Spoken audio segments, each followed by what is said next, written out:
any like introduction at all, or because I barely even know you? So what I like to do is, I like to go straight from everything. Like it's totally Sure. raw. Okay. So hey everybody listening. As you know, I'm Silas Maynor. You know a little bit about me. I'll tell Thomas a little bit about myself as well here. But today I'm interviewing Thomas, and I believe your last name is pronounced Knapp. Is that correct? Yes, Knapp. Right. So Thomas connected with me on LinkedIn a few days ago and just said, hey, we have a lot in common. Just wanted to get to know me. So I said, hey, why don't we do an interview? So if you have any questions for me, Thomas, why don't you go ahead and ask them for me, and then I'll go and I'll start my questions. Yeah, for sure. So yeah, I'm super happy to meet you. It sounds like we did have a lot in common. Of course, we're both in Praxis, but I think we're both Catholics and we have that in common. So, and I know you've started businesses as well, so we have a lot in common. I was curious about your tea business. Could you, I know you were shipping tea or something like that. Could you tell me more about it? Yeah, so I have a business with a friend of mine called Che Mate. So what we do is we import different yerba mate products, and yerba mate is it's a loose leaf tea that's grown in South America and widely consumed there. So a short version of the background is that in April, Ethan had gotten back from Argentina. He was visiting his sister, and he's like, "Hey man, I tried this stuff, this yerba mate. It's amazing. You gotta try it." So I tried. I was like, "Wow, this is awesome!" Like within just a couple of times of like drinking it, I could sense the difference between coffee and tea. And I never really liked tea, but I liked this because it had a stronger flavor. I said, okay, why don't we start a business? Because I feel like there's a market for it. So we started the idea, a bunch of different things happened. And then in July, we eventually ordered our first shipment. And so we repackage it. We've gone through a couple trial and errors here, kind of the sprint mindset, a startup mindset. And Right. now we're rolling. It's still a work in progress, but Yeah, that's it's fun. awesome. So it was popular in South America, and you kind of brought it to the U.S. market where it wasn't as known, maybe? Well, we're not the only ones. There Hmm. are other companies who do sell yerba mate products in the United States, but they're just, I don't know. There's different kinds, right? There's one that sells it in a can where you just drink it, kind of like an energy drink, and that's how they market Mm. it, like an energy drink for hippies, kind of. And then there's one that has like this whole weird kind of like cultish ideology to it. It seems like. I Oh mean, this is boy. just what I get from Right. their from what they portray, their brand, right? Right. I see that a lot Um, on a lot of beer brands. Like you see this weird cult, demonic stuff on all this alcohol. yeah. So there's all different like ways it's portrayed, and I feel like we're one of the very few companies that, at least our goal is to share the experience behind it, right? So you sit down, you have it with your friends, and you drink it with everybody. Like it's a community thing. It's your friends, your family, and it helps you to slow down. And we also sell it in the way. I have a gourd here actually. Oh, cool. Yeah. So it's drank traditionally in a gourd like this shape, right, with this kind of straw. Okay, So cool. a lot of companies don't do it that way, and that's what we're trying to maintain the authenticity of it. So. Awesome. That's really cool. Am I allowed to ask you about sales or revenue? I'm just curious, like, is it off the ground yet? Is it still like in development? What's like the stage of the So business? at this time, feel free to ask any questions you want. I might not answer all of them, but this one I can answer. We still have not made money overall. We're still technically in the hole. We've put more money into it than we've made out of it, but we're only 2.5 months in. So I'm not too worried about it. I haven't also put very much energy into it at this point because I will be doing it for my portfolio project coming up, and then I'll be putting more energy into it. I was planning to originally we I've been hearing you the whole time. Can you hear okay, me? sorry. I lost an internet connection for a second there. Um, Yeah, it's all good. all right. So basically I'll have to edit that out, but we lost connection there for a second. Um, what I was saying is that we're only a couple months in. I was planning for September because I thought that was going to be my portfolio project month, that I would do that. I build my business even more during that month. But then the Wednesday before that month began, we were told that we were going to be having a new module. So it's a new Hmm. module called Building a Second Brain, which is pretty awesome. I'll be doing a recap on that with JD tomorrow. And so I kind of put it off, and I haven't been really working on it because I've been doing Praxis, been doing my Right, you got your hands it's not full. really a full-time job, but I act like it's a full-time job. I treat it with a lot of constant effort, and Yeah, then the awesome. tea business. So there's a lot of things. And I traveled a bunch this month too. So Yeah, cool. I would say definitely don't worry if you're in the hole a bit in terms of revenue. Like if you just started 2 months, it took me a full year to get to the point where I was profiting with my airsoft manufacturing business. So, and I think I barely made even once I finished the business, like when I finally yeah, exited. But yeah, it's all about the learning experience. It doesn't matter if absolutely you're in the hole a bit, like if you're like down on some money, especially like if you only invested like, a couple hundred, maybe 1,000. correct. Yeah. It's Yeah, it's I'm not not like too gonna worried about it. I know that the whole point of it for me is to learn, because for sure. you need to learn. Otherwise, you can only. I mean, we both know this firsthand from practice. You learn from doing. So Absolutely. That's what I said on both of my interviews before this when they asked, like, tell me about yourself. I'm like, well, I'm the person that kind of learns from experience rather than classes. And I just went into all correct. my, yeah, literally nonstop. I went from interview to another interview to then this podcast with you. So I've been in this chair for 3 hours interviewing with people. Very good. So you're all warmed up. That's perfect. I just For had a sure. meeting before this. So, um, I guess the first thing is, I don't think we got a lot of background on yourself. Why don't you give me a little bit of your background, where you're from, kind of your family situation, your schooling situation, all that stuff. Sure. So as far as where I'm from, I don't really feel like I can identify with any specific location. I lived in Florida for 10 years, so that kind of feels like home. But I just moved to South Carolina a few months ago, so I've been living here for a couple months. I'm looking to relocate as soon as possible, so that's a location. It's kind of ambiguous, but I'm trying to find a real place. Um, I was homeschooled for most of my life, just like many of the Praxians were. I believe we went to the same homeschool, so that's Yes. pretty freaking awesome. It was a small group, so that's such a coincidence. Can Uh, you, for people who don't know, because obviously you just said we went to the same homeschool, they probably like, what the heck? Like, that doesn't make any yeah, sense. You're not yeah. brothers. So could you explain Seton Home Study a little bit for them? So, for me, it was hell. I hated Seton. It was the worst. But what it is, basically you take all your classes online and there are teachers and stuff. You don't have to technically be taught by your parents. Most people, when they hear homeschooling, they think, you're locked in your closet all day with your parents and they're the ones, your dad is the principal and the gym teacher and your mom is like, that's not how it is. So in Seton, they would teach you, they'd ship you their books, they'd ship you some, material for you to work on. And that's how we did it in Seton. Uh, there's no interaction with other students. So it's really weird that, we could have been studying the same time at Seton. Like, what classes did you take? I'm sure they made you Well, I take mean, English. I took English. I did all of the typical ones. I think that of the electives, I chose stuff like, um, I ended up choosing the less in-depth math, and I chose the what's it called, consumer math. I liked that. That was super easy and really applicable. Um, I took. I don't honestly remember. It's been so long. I mean, I remember taking prose and poetry. I remember American literature. So I hated English Me in ninth too, dude. in ninth grade. Absolutely hated it. Ninth grade, 10th, and then like 11th. And I didn't even do 12th because I hated Seton so much I gave up. But holy crap, English, we're on the same page. But the thing is, I hated it when I started. Ninth grade was very difficult. I ended up finishing a little late, but after that, because I had never had to submit assignments like that. Like, it was no, like, so I had my mom's help for a lot of that, for like figuring out how to Sure. submit assignments. And we never had internet, so it was all mailed in. Oh my gosh. How did you manage? Yes, and well, my mom mailed it all in for us. But anyways, 10th grade, I was on my own, like, because there's 8 of us. I'm the oldest of 8, and mom had Right. other things to deal with, so she took care of that.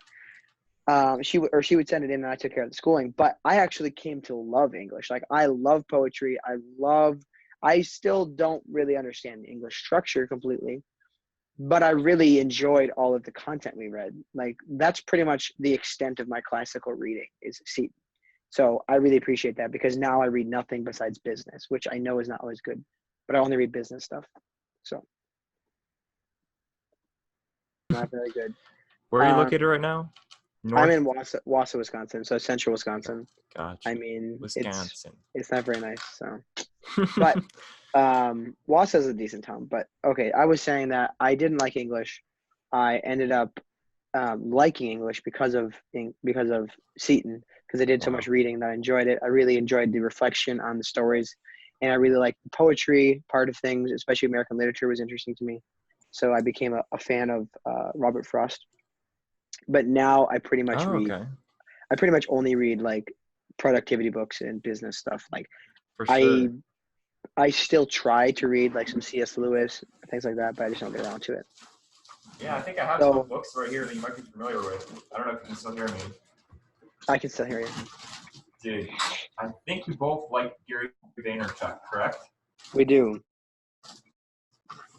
Uh, I have some Gary V books, but I feel like we both like business reading. For me, when Correct. Seton kind of made me hate English, at least writing.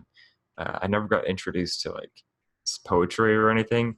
I hated writing the papers so much.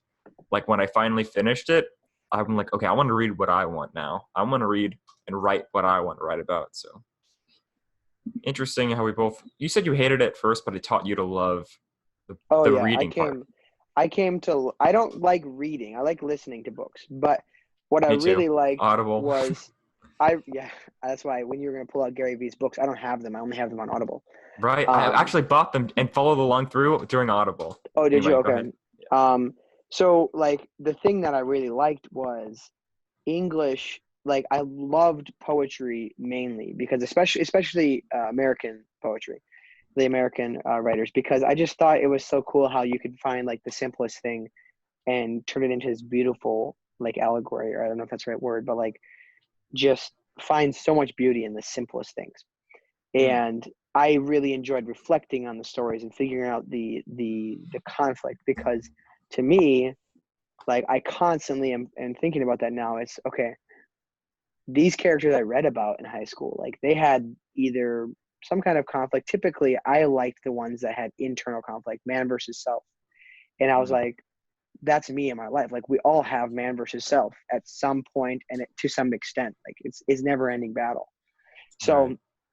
I don't know. I just liked it. Like I don't, because I finished all of it. Like I ended up with a 4.0 for 12th grade, but I have to Nice. disclose, I only had 3 subjects in 12th grade because I did as many as I could the first 3 years. So I only had three to do it the last year. Wow, Um, that's awesome. so Did you if you seem like kind of a philosophical type of guy, do you read any like have you ever heard of Jordan Peterson maybe? I've heard of him. I don't actually follow him a lot. I hardly consume any content at this point. I used to follow like I still do follow Gary Vaynerchuk, but I almost never listen to his stuff. Besides Mhm. what the Alexa skill in the morning, which is just a tad bit of something, and his last one was Right. pretty good. But um, no, the philosophy that I follow is mainly like I like Simon Sinek a lot. I believe his Oh, dude, philosophy on love him. millennials is amazing. Dude, Um, so I feel like we've seen the same video by him. yes, there's I've read his books, or well, listened to his books. Right. Except for the newest one. I didn't get that one yet, the Infinite Game that just came out.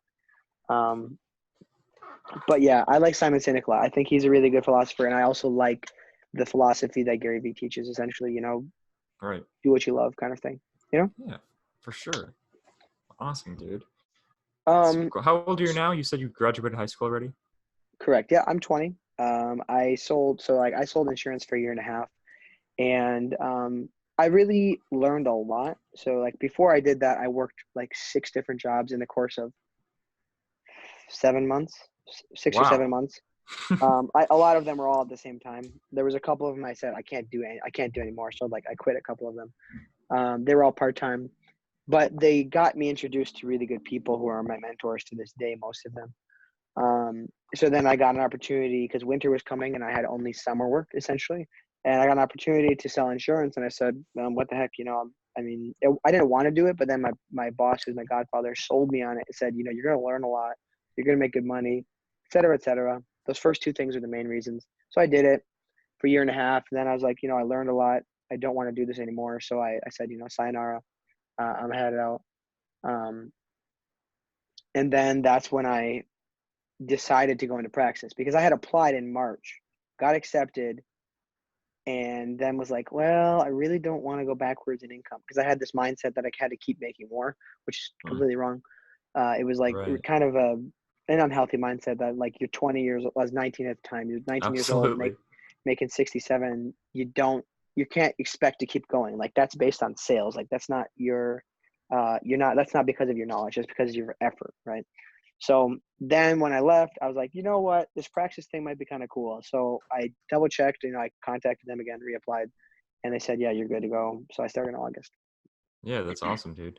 So, kind of similar to me, I actually got laid off at my job. The whole office closed, so everyone was basically fired. And that's kind of when I started joining Praxis. Hmm. And, you know, I think it would be a step up in income for me, but I understand your mindset where it's not really how much you make. You don't have to make more every single job. Because if you're in a startup environment, I think you're going to thrive. You're going to learn more than ever because startups kind of have you do a lot of different things. And I think you'd be good at that, especially based on what you've described. But yeah, no shame in taking a different job that isn't necessarily a step up in terms of income. Yeah. And that's the thing is like, it's not even so much that, it's that I was like, because I really wanted the knowledge I thought Praxis would teach me, but the whole idea of going and then working for this, I was like, I still do believe, and I'm not sure exactly how this will play out. I have a feeling that because right now the job I have is very similar to what I had before with insurance, except it's just sales in marketing. So I do marketing sales, right? I can make just as much money or more, probably more, if I do it like full time. So I'm not at this point where I'm deciding, okay, do I just accept this job once I'm finished with the education part of Praxis and say, listen, guys, like I know you have business partners, but this job is teaching me so much because my current boss, to my knowledge, he wants me to take over if I stick around, right? He wants me to do it and he can kind of step out and then I'll run the show. He just makes the money kind of thing. So there's that. And then there's the idea of going to work for a startup, which I would know I'd meet more people. I would have different experience because I feel like there's almost equal experience either place. And I talked to some people in the mastermind, the sales mastermind 2 weeks ago. I'm not sure if I'm familiar with that, with Nick Runlet. Right. Nick He runs Rundlet. that. Yeah. Yeah, he runs that. And those people were saying, listen, if you stick around at the marketing firm and you keep doing that, that's going to be huge because you're essentially a manager. And if you do want to move, then you can easily move into a little bit higher position at a startup because you have experience already, especially if you're willing to Yeah. work for less. Because to me, it doesn't come down to how much you make. I mean, I want to make enough to pay my bills, but I just care about doing something I love and that's challenging. That's going to teach me a lot because in order Right. to run my businesses someday, I'm going to need to have a lot of knowledge. Absolutely, dude. We have the same mindset in that regard because we both want to like kind of start our own business down the line. I know you wanted to start like your um, Catholic businessman thing, Correct. corporation. That Hmm. sounds awesome.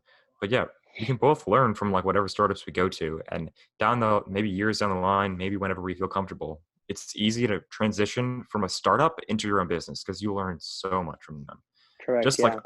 and they keep emphasizing that a lot in the interviews. They'll say like, you're going to learn so much in this environment. Uh, Trust me, I think Praxis is for you. You're in the right place, Yeah, dude. I really enjoy it. Like I got so much value simply out of the pre-program work. I was like, I mean, I learned how to build a website for crying out loud, and the LinkedIn information that they gave you to build your LinkedIn profile. I was like, whoa, that's crazy. Like I never thought about that. Absolutely. But I like it. I really like the knowledge they teach. There's some things that I think are kind of like pointless, a couple things here and there, but it's like, okay, well, whatever. I'm sure that's good for some people. Like some people need that. For me, Right. there's certain things I don't need. Everybody's different, right? But what I Mhm. do love is that especially TK will really communicate it very clearly. He says, listen, if you think this isn't working for you, and if you don't think this is as good as something else, come to us and say, hey, I don't like this. I'd rather do this, and I think I'll get more value out of it. They'll be like, oh, sure, great. Let's fix it up Have you for you. done that before? I haven't done it exactly yet because for the most part, everything's been pretty good. The only thing is during one of the calls, I was kind of shooting my mouth off in the chat, one of our Wednesday calls, and I said, so far, TK, this seems pretty easy because like it's not that hard. It's just a matter like I didn't put it in context. I didn't say doing Praxis is easy. I said this work is easy. So like the work was easy because all it was is writing some blog posts, interviewing people, summarizing it, and putting it to blog posts. So I was like, that's easy. But I was not stating, oh, by the way, it's really hard to fit this into my time schedule because I'm just so busy with my other stuff. So I ended up Right. having a call with TK because he's like, hey, if this is too hard, if it's too easy, let's make it harder. I was like, okay, let's go. Let's check this out. Dang, So dude. he gave me some examples of how you can make it harder. He's like, listen, no, you go and you comment on every single every single deliverable in that channel, in that Slack channel. And then you can come to me and say if this is still easy, because he's like, you're going to gain so much knowledge by seeing all this other creativity and then by giving your 2 cents on it. And so I did that for Mm. like 2 days and I was so done. I could not do it anymore. I was like, I don't have time for this, you know? So he was right. You know, but it did bring me some extra value. So for example, though, it wasn't me that did this, but one of the people in our module, she just announced to us last week, I think, or is it the beginning of this week? I can't remember. My days are mixed up right now. But she talked with Cameron and she said, she's a little bit older, I think. And she's like, I don't feel like this whole thing, like, I'm not really interested in this kind of mindset that it seems like I'm getting. So she's like, I'd rather just start pitching companies right now. And she's like, so she ended up, instead of doing the writing module this month, she's doing her Oh, portfolio project this month. And so she's going a different module this month. And then after this month, she's going to be pitching companies. And that's like the plan that Cameron came up with her. Like, this is what's most valuable for Michelle. So I just like that, right. because to me, like, if they're going to say, oh, you have to do it this way, then it's different. But if they say, all right, well, if this doesn't work for you, then what does? Let's figure it out. Right. Yeah, they're very adaptable. Praxis is awesome. All Oh, the people that work there are absolutely. awesome. Absolutely. But yeah, cool. So tell me a little bit about your airsoft business. Is it still going? Like, did just tell me a little bit about how that conspired. Sure. Well, it started about, so I used to run a drop shipping business. I don't know if you're familiar with the concept, but basically you buy something from someone else's website and ship it to a customer using their resources. So you wouldn't actually do any shipping. And I really liked the idea of shipping products to customers around the world and, providing value to them that way. But I didn't like that I was in control in the logistics process, how I couldn't actually ship it. And it wasn't really my product. I was selling someone else's product for them. That's how dropshipping works. So I sold that business and I'm like, how can I build on what I've learned? I've learned that I really like shipping products to people around the world. And I've learned that I hate like not having control over logistics. So I started Tactical Airsoft. I basically partnered with a factory in China, and they produced a sample product for me, kind of like a prototype, and we got that produced. I liked it, and eventually I started manufacturing like 500 of them, ship them out to the U.S., and started selling them that way. It's Airsoft BBs was the product, my first product anyway. I'd partner up with local stores around my area, try to sell it to them. I sell them in bulk rates to customers out in the field, in the airsoft field. It's kind of a niche thing, but it's what I was interested in at the time. And then Mm, about a year of that not going well, there wasn't enough sales. I turned to Amazon FBA. That's basically where all my income came from. I think I hit almost $10,000 in revenue after I launched my second product, which was like a speed loader from a different factory. But yeah, it's not really going anymore. I sold out completely on all my stock, which is something I'm super proud of. I don't know if you can see this. Here's one of the products. I kept it in my house just for the sake of memories, okay. Yeah. But I sold out completely. I'm not going to reorder, even though I hit a point where I was profiting. I decided to not reorder because Praxis is a lot, and I want to dedicate myself fully to whatever business I get placed at. Correct. It's kind of the same mindset I had. Is that when I decided to do Praxis, I said, okay, listen, I feel like, especially because I really try my best to, I'm sure you do the same, to figure, okay, what does God want me to do? Because like he Oh, gave for us sure. gifts and we're supposed to return it to him. So I said, if I'm going to do this, like this seems to be the thing. Like I got basically, I left my job because of situations that I really didn't like. It wasn't really Yeah, you can just kind of feel it's not it really wasn't like it wasn't right. me just saying one day, yeah, I'm gone. It was like a conversation was had, and I was like, yeah, I'm gone, that kind of way. So, um, basically, I was like, well, this seems like what God wants me to do, so I'm going to dedicate myself to it. That's why I put my priority on Praxis, Mm, and it turns out that because of Praxis and the way it is structured, I was like, oh wow, I can actually build my tea business alongside of that, for and it'd be sure. part of Praxis. So that's why I have this marketing job. Like I I dedicate a decent amount of time to it, but it's not obviously full time. If it was full time, I would really be crushing it. But like right now, I'm probably working 20 hours a week in total. That's including sales development and web development. Like, so it's really not a SEO kind lot. of stuff. Yeah, I mean, I build websites, even though I don't actually know how to code a lick. Like, I Right. can't do Maybe anything. WordPress, maybe Wix. Well, we're using his version of WordPress basically. Matthew has a specific application that we can build off of and do custom stuff as well. So it's kind of like that, but it's his own version. Cool. It's called Mojo Portal. Hmm. But so that's the same thing. Is I wanted to dedicate myself to this, and I said I'm gonna see where this takes me. That's why I haven't made a decision exactly what I'm gonna do, because I want to see how it plays out. I don't like to make decisions ahead of time because I know that God opens the doors as you go through them. Right. Just gotta like pay attention, figure out what God's will is, and not just do what you want to where the money is. At least that's what I try to think Correct. about. Yeah, absolutely. Cool. Um, Interesting to have like sort of a commonality where we're both religious. I've never actually met someone in Praxis who kind of shares that sort of belief. yeah, it's true. I haven't either. That's why I was really surprised. I was like, "Whoa, bro, this is awesome." Seton too? That shocked me. There's no Yeah, way. I still don't even Seton and believe it. Catholic. Yeah, it's pretty crazy. I think I'm trying to. I'm doing a project with Cameron where I'm trying to basically reach out to homeschool families and people in homeschool circles and say, listen, like I know a lot of you already. I have the idea that you don't really like public school, rightfully so. But what about college? Are you still going to send your kids to college? Like, what if they don't want to? Here's an option, and here's Praxis. Right. So, I'm working on that project right now. I haven't dedicated a lot of time this last month, but this month I'll be giving more time to it because it's the blogging month and it's pretty easy. Right. For Um, you, it was a brutal for me. I hated that well, month. I'm yeah, not I a don't. writer, dude. I am not a writer. What's your strong? What would you say your strong suit is? Oh boy. I wonder if I even have a strong suit, to be honest. I think I'm more of a jack of all trades. I like to dabble in many different business processes, but am I an expert at one thing? Probably not. I can write pretty well, thanks to Seton, even though I hated it. But it's not something I particularly love. It's not really my passion. So what role are you trying to go into? Are you trying to go into operations, sales, marketing, customer service? So right now, I'm looking at 2 operations job and 1 marketing job. Two of them are in San Francisco. One's in Las Vegas. So 2 of them are very like executive assistant type roles. I'd be helping the CEO manage his calendar and, working on miscellaneous projects. And it's kind of what I like doing, helping around the business, helping around the office, like streamlining processes, maximizing efficiency.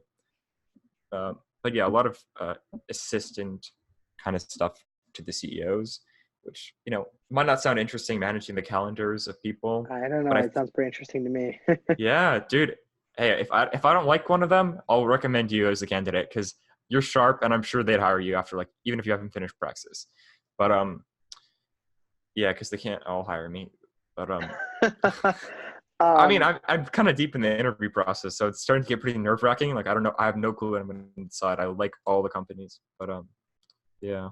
Very nice. So are those business partners, or yeah, is that the word, business partners Um, of Praxis, or are they not affiliated? One of them is the BP business partner. That's in San Francisco. The other 2 have no affiliation with Praxis as of now. But if they hire me, I think they would become a business partner. I don't know. Do you have, how did you find them? So all of them came to me. All of them reached out to me because they wanted to interview. Once you hit module 5 or module 6, I guarantee you specifically will be a high like priority for people to hire you. Like you'll start getting emails at least 2 a week. People are going to say, "Hey, can I interview you? Can I interview you?" I already know, like based on what I've heard from you, you're going to get the same type of deal.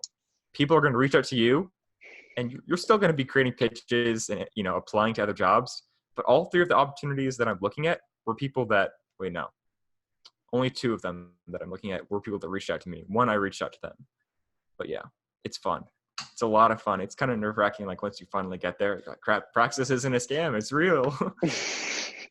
Yeah, so like I don't know, like this isn't the problem I have, is like I don't want to be too arrogant about it because I struggle with arrogance as a like from the Oh, beginning. But yeah. the job I have now, with my marketing firm, I was approached by. So this is the short version of the story. I was thinking about leaving my insurance job for like a month or two before I left, obviously.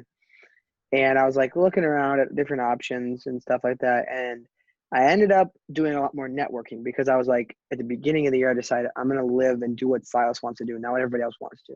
So I started networking and just trying to get to know people because you never know. Like, I didn't do that as much before. So I met this guy. I had known one of the people because he wanted me to run for city council. And I went Oh, to a snap. networking event. I was going to. I decided against that. But I went to a networking event. He was there and he introduced me to his friend. He said, "Oh, this is Alfred." He's like, "Oh," I was like, "Yikes, it's cool, nice to meet you." I happened to have like a really nice suit on that day, and like my best suit. And anyway, so Alfred's like, "Oh yeah, nice to meet you," blah blah blah. And before you know it, like that same day he said something about like, "Oh, why don't you come work for the same bank I work for?" I was like, Okay. because I was always at the mindset, how can I help you? Like I kept saying, how can I help you? He's like, well, how can I help you? And I was like, who does that?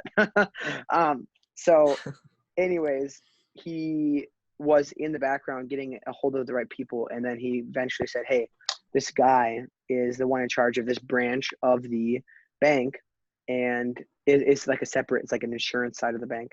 And then he reached out to me and we started an interview process, right? So during this time, I also went to another networking event and Alfred was there as well. And then I met this guy, Matt, who is my current boss. Okay. And I talked to Matt for like 5 minutes. I swear, literally, that's all. And I had mentioned my tea business because it was still only an idea. There was no actual tea at the time. Great. And I had my own gourd personally and my own drink. And then I also had mentioned something about marketing to him because I was thinking about doing a marketing business of my own. And so I guess like a week later, Matt had talked to Alfred and said, I want to hire Silas because Matt rents, or he's actually, he leases from Alfred.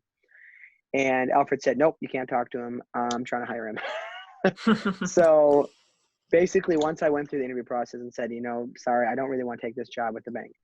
Then literally like 3 days later, Matt calls me or messaged me on LinkedIn, like, hey, want to get coffee? And I was like, okay. He didn't specify anything about what he wanted to talk about. I was like, what is he trying to pitch me? So it What'd you turns out he say? Just wanted to like, hire me. sure. I was like, yeah, sure, but like, what's this in regards to? Because I Did he would meet tell with you beforehand? I think he did talk a little bit. He's like, he was not specific. I was assuming it had to do something with either he wanted me to do something for him, like a work for him or something. I assumed that based on the conversation because I was an investigator basically with insurance. So I was like, okay, I'm guessing this is what he wants. But then I went there and I was like, I basically, one of the first things I said was, so what's your pitch? And then he's like, well, let's slow down because he didn't want to do that. So anyways, we So, talked like this 3 coffee's times pretty good. so we talked 3 times, I think. And then he's like, okay, how about we do this? Let's just see how it goes. Like show up to the office on Monday and I'll give you some work to do. So anyways, I kind of have the same idea, like this mindset. Like I already know that because I had so much experience in insurance and I'm good at talking to people, as a 20-year-old, that puts me way above the bar already, right? I For don't sure. want to say that's good enough because what happens if the bar suddenly gets raised again? So I've had people like you, but obviously without Praxis, reach out to me and say, hey, I want you to work for me. I've actually had that multiple other offers too, but my point is I'm excited to see how this goes. I don't want to be arrogant, but I'm like, I hope this really makes me even higher on that list. So like nationally, people are looking for me. Yeah, for sure. Like once you get in Silicon Valley or the San Francisco area, or once you're in any startup, the connections you build, from what I've heard, are priceless.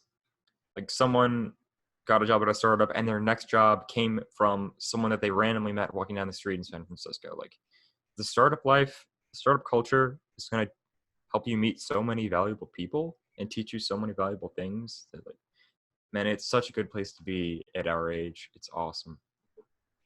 We Yeah, I'm gotta just always continue trying to down this figure out path. what is it that God wants me to do. Because if I'm going to do this Catholic businessman thing, it's like, okay, what do I do? Do I say I'm going to try to start it on the side now? Or do I say I'm going to build the structure and then launch it at some point? Because I had really good advice from this guy once. I talked to him. This Mm. is when I was discerning because I had like 8 different options to choose from. After I left the insurance job, I had like 8 major life choices I could have made, like that would have sent Right. me in different directions. I And could I have was like, become a priest. Is it you too, or were you thinking well, about that at all? I had discerned that already in the past. Like it wasn't. I had discerned that when I was 18. Mm. But I did discern that I was going to be a brother actually, and then I Mm. went down there for a visit to Chicago to the Institute of Christ King, and I was like, I was so certain that I gave away my dirt bike, my 3-wheeler, my 4-wheeler to my siblings, and I almost gave away my canoe to my brother, but I didn't. And I was like, But oh that's yeah, not what you were gonna do. I'm gonna join in September. And then I ended up going there, and like literally in the second day, it was a super clear answer. Like, nope, it's not for you. I was like, oh crap, now what do I do? So then that all Mm. ensued. But 8 options I had, and I was like, this is stressing me out. I don't know what to do because I have all these different options I could choose from. So I Right. talked to this guy. Somebody had mentioned him to me. I don't know.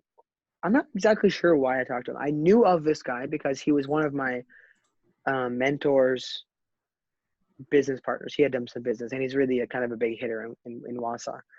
And I seen him at Starbucks all the time. Like I knew who he was, and I had introduced myself once to him.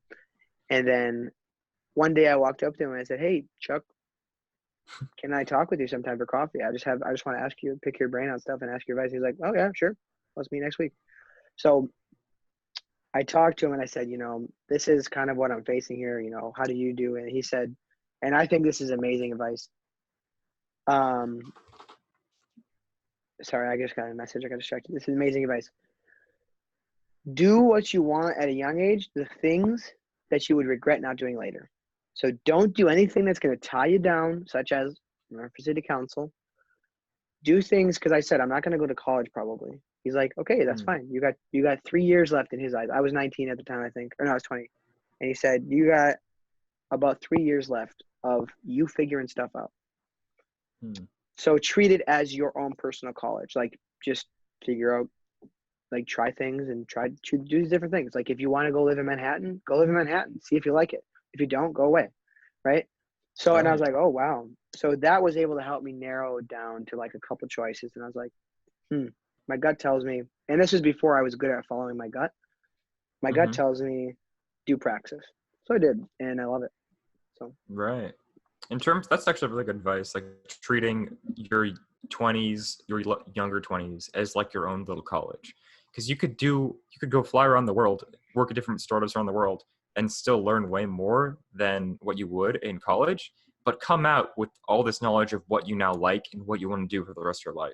correct. And like a rule of thumb for religious people, I would say is like when you're discerning God's will for you, is just say like pray, decide, then don't worry about it. Pray, decide, don't worry. So if you've already prayed about it and you thought about it, you can't just sit around waiting for a clear sign from God that this is what they want you to do. You just gotta pray, decide, and then stop worrying and just do it. And Yeah, you'll get little tugs and bumps from your conscience or your gut along the way. But I think that's the best advice I'd give for conscience and discerning. I really think that's good advice because it's so true that if you are constantly second guessing your decisions, I have tons Mm. of friends who they're good Catholics and they pray and they make a decision sort of, but they don't really make the decision. And so Right. they're always like, I don't know. Like, what about this? What about that? What about this? And it's like, buddy, you made the decision and you're headed in this direction. You have these gifts. This is what you thought about in the first place. You're headed in that area. Go that way. If it's not for you, put your faith in God and not in yourself, that He will close the door and turn you the other way. That's Right. just that easy. So For sure. I mean, it's always hard to remember that because it constantly happens. Mm-hmm. For But sure. I do have a couple more questions. I know we're kind of running over like what time I wanted. I really like interviewing. We should do this again sometime. These are my favorite, where we just have conversations. I like Yeah, that. dude, I'm loving it. Um, one thing I wanted to ask was, what is something that I can expect? I know this is kind of selfish question, but for as far as It's like, fine. I'm in module 3 right now, and the philosophy module will be removed because that's the one that got Oh. replaced by building a second brain. At least, unless of course something changes until then, which we never know because it's basically a startup. Mhm. What is something some piece of advice you'd give me going forward, like what to expect kind of? Maybe not advice on how to, maybe both. Advice on what to expect and how to be open to what's happening with Praxis in my next 4 months. Interesting. Okay, so yeah, a lot is changing, like you said. I believe they had this strike system. Like if you missed a deliverable, you'd get a strike. I think that's gone now. So that It's was what I gone. would tell you. Yeah. So, man, I hate to say it, but in terms of moving forward after the writing module, it got a lot easier. For me, it was easy after module 3. So I think you're going to be able to keep yourself busy. But the best advice I would give to any Praxian is be very active within the community. Always check Slack. Always like send thank you messages when you're done. Like, after when you finish each module, thank your instructor. Like, just message them. Like, don't be afraid to get yourself involved in the community as much as possible. On their Facebook workplace. Always be active in your email. Communication is so like important. Now that I'm interviewing, you got to be on all the time, and that's something Praxis is teaching me, and that's something you could look out for. It's like always be ready to uh, involve yourself in the community, and stay up to date with what's going on and communicate actively. It's kind of a broad answer, but that's what I think No, that's about. So, good. I think it's good advice.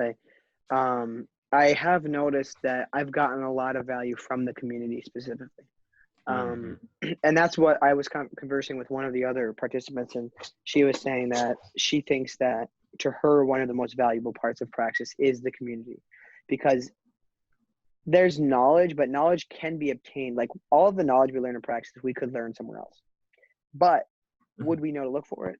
And the other thing is with Praxis, you have all the people. And all of those people, especially now that they're going into, like you had mentioned, Silicon Valley, those people are going into startups and they're still looking back. Oh, there's that group chat. There's that the Praxis alumni workplace chat, right? They're still involved with that and they're like, okay, you're looking for this job. I'm at a company or I know another company who Oh needs yeah, this role. And it's just gonna be like, you know. So 100%, dude. Without a doubt, the most valuable part of Praxis, at least for me, is the community. 100%. Like, I don't know if you were in Praxis at the time, but we actually met up in Atlanta for a convention. They do this every now and then. And you get to meet everyone like face to face. And holy crap, the connections you meet, the people you see, like, not from a selfish standpoint, it can help you down the road. But, from like just an empathetic standpoint, it's really nice to meet everyone in Praxis. It's just like, it's such a like-minded group of people, unlike anything yeah, I've ever seen before. So it's a blast. yeah, absolutely. I'm excited for it. And I really like talking to you because my concern, like one of my concerns was that the majority of the business partners with Praxis are going to be expecting somebody who works super hard, but Hmm. is not like going to stir the pot too much. Like they're going to work super hard within the company. But like for you and I, we want to have our own businesses someday. So like, are they still going to see that ambition and say, oof, he might not No, stick around for many years? well, not the way I explain it. So the person I was interviewing with is actually a Praxis participant. So I was being interviewed by a Praxis participant, and she said she even told me she wants to start her own startups down the line, and people are okay with that as long as you phrase it in the way that you're here to learn. And I'm planning on staying at my company for a year or two, multiple years. I want to grow with them and start my Sure. own, like when I'm 24 or something, when I'm way older. But yeah, it's not a bad thing. It's a really good place to be, and companies really like seeing ambition. Even like your T thing, they'll love it, especially if you can give them numbers of how it went. They are impressed. They question you about it. Some of them will say, why don't you want to do that full time? But it's really easy to like to Oh calm their yeah, worries. it's so easy to. If you're a salesman, you can literally do anything. Dude, it's unreal like how easy the interviews have been. Like the first one, I was kind of nervous. The second one, but like everything after that, it's been like this conversation right now. It's just very human. We're just conversing back and forth, and it doesn't feel like an interrogation. And I already know you're going to be good at that because you have the salesman attitude. Yeah, I had to have rejections a lot, and I had to get used to uncomfortable situations. And I mean, I give so much credit to my old boss, because if you could be in insurance and not learn a thing because it depends on who's teaching you. But I was taught so well by one of the best salesmen in the country, and Hmm. he drilled it into our minds, and he wasn't like the kind of person who's like boom, boom, boom, boom, like, cold calls, cold calls, cold calls. He was like, this is how you are in a meeting. And these are the tiny things you pay attention to, like the tone of voice, like how you get them excited, you bring them down, and you say, now it's time to buy, right? Right. Like those kind of things Wow. that nobody knows. Like it gets the emotions. Like it's kind of like NLP. I'm not sure if you're familiar with that. It's something I'm super NLP. interested in. Neuro-linguistic programming. It's not even a Oh. science yet. It's just an idea, basically, that Hmm. people do use, but a lot of them are just people who do it naturally on accident. Like I saw this guy. I don't know if you've heard of Tom Hegna. Probably not, because you're not in the insurance No. world. But I saw him speak at one of our conventions, and he was doing this speech, and then he said something about how I'll try to imitate it the best I can. Throughout your life, you have your paycheck coming every month, right? Every month or every 2 weeks, it's going to come, and you work hard, and then one day you retire, and before you know it, your paycheck is still coming in. You got your IRA, but then one day it just stops because you ran out of money. So basically, what I did there was that snapping is like it's a Mm-hmm. form of hypnotism, kind of, but like basically it just gets them to realize the importance of what you're saying because you Right, because it use sound. emphasized, yeah. I saw another guy who did it. We were talking about, it was at a pro-life conference, and he was like, Hmm. he was talking. It was very sad. He was talking about how all these times like children are dying, but then he's like, we need to slow it down to this. Like, so Interesting. the point is, it can really evoke emotion in people, and it's something people are studying, but there's no set. I don't know what the word would be. There's no like actual proof of anything yet. There's no like, okay, this is how you do it. It's just kind of theory. So I really am interested in that. But Yeah, that is interesting. um, That's awesome. so I'm running out of time here because I got to get this thing edited and up before the Praxis call tonight. But Right. it was great talking with you, Thomas. Yeah, for sure, dude. I'm excited, and I think we should do this again, and we'll definitely stay in touch. Is there Yeah, anything for you'd like to sure. close out with? Oh, no, no, no. I'm good. It was All awesome right, talking with you, man. Let's do it again sometime. absolutely. Let's do it. Have a good one.